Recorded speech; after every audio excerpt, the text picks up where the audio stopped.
Hey, how you guys doing? We're gonna make a simple stop motion puppet today. This is a very basic puppet design, and it's very dynamic and can do a lot of different things. What we're gonna need today is some glue, some aluminum wire like Arcor annulled aluminum wire, some plumber's epoxy like Propoxy 20, some bolts, and some wood. You're also gonna need a wrench, a drill, and a Dremel. I'm gonna cheat. I'm gonna use a drill press later. And also you might want to get a saw so you can cut that little piece of wood. First you're going to take that nut and you're going to notch it using the wrench and the Dremel on a low speed. Wear safety goggles when doing this. You do not want metal flakes in your eyes. You're going to notch the bolts at its points all the way around, and this is where the wire is going to kind of get sucked in there and make sure that it's secure. Now I'm going to use some Arcor aluminum wire. I'm going to cut it to a certain length and wrap it around this bolt. And here we go.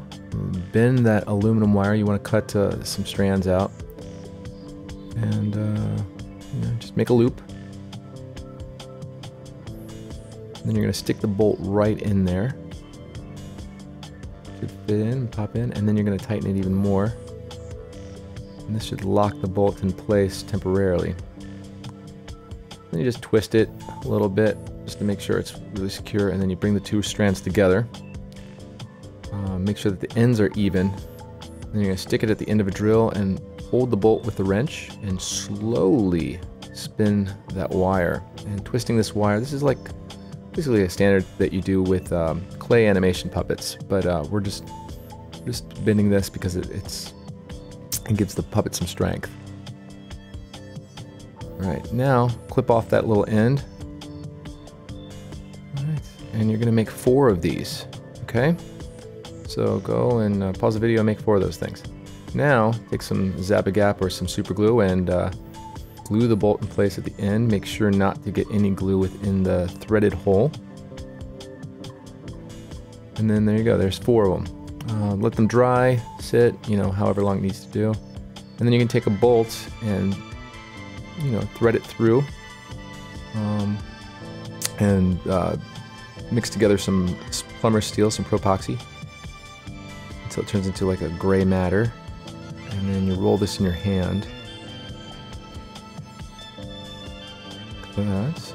And then next, you're going to take a bolt and you're going to bend it. Right? Now you see how I have that little threaded piece sitting there? That's to make sure that the Propoxy doesn't go into the hole, and also gives you some space to thread your tie downs through. Now then you just make a foot out of this little piece, sculpt it. Now Propoxy will cure in about 5 to 10 minutes depending on what you have. So you have time to sculpt it. So sculpt a decent foot, make it look cool. Spend some time to it. Now you want to make sure that the threads don't have any Propoxy in them, so you can undo that little bolt and then push away the Propoxy. Once that stuff hardens, it's like cement, so you don't want to gum up the joint there. Here we have some more Propoxy, and this is making some hands. Take it into 2 pieces, separate it. Now you're going to apply it to both sides of that nut right there, and you're going to make a little hand. I like to make my little hands round for this type of character design, but you can add fingers if you want. It's up to you. And just smooth it out, sculpt it a little bit. Now you can also sand this stuff once it gets hard, so don't be afraid to whip out some sandpaper and do some damage to it. Now here you have a wood sphere and a wood dowel. The wood dowel is about 1.5 inches. And I'm cheating. I'm using the drill press to drill a hole right into the center of this ball. And this is going to be the head for the puppet. And then you'll see here that I have a little wood dowel that has been cut and drilled in multiple sections. So you need 5 holes, 2 for legs right there. You need arms, so 2 arm holes, and then 1 head hole, so 1 neck hole. So here I'm just drilling arm section here. Then you want to cut all your pieces all your wire pieces to be even, and you should fit them together. Now you'll see here I also have a neck wire made.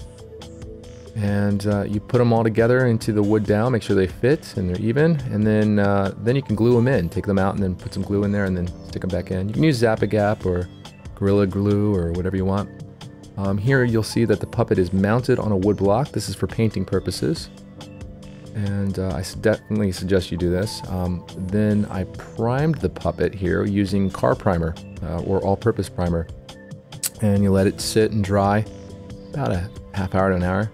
And then you just use acrylic paint and paint the puppet. Now you'll also see that I have some cutout shapes for the eyebrows and the mouth. And you can use new tack from the office supply store or even museum wax from the hardware store to stick these things to the face. Make some friends for them. You know, have fun. They're puppets and they're fun to make and animate. So if you want to learn more about stop motion animation or find out some cool stuff that's going behind the scenes in the world that we live in, check out stopmotionmagazine.com and keep animating.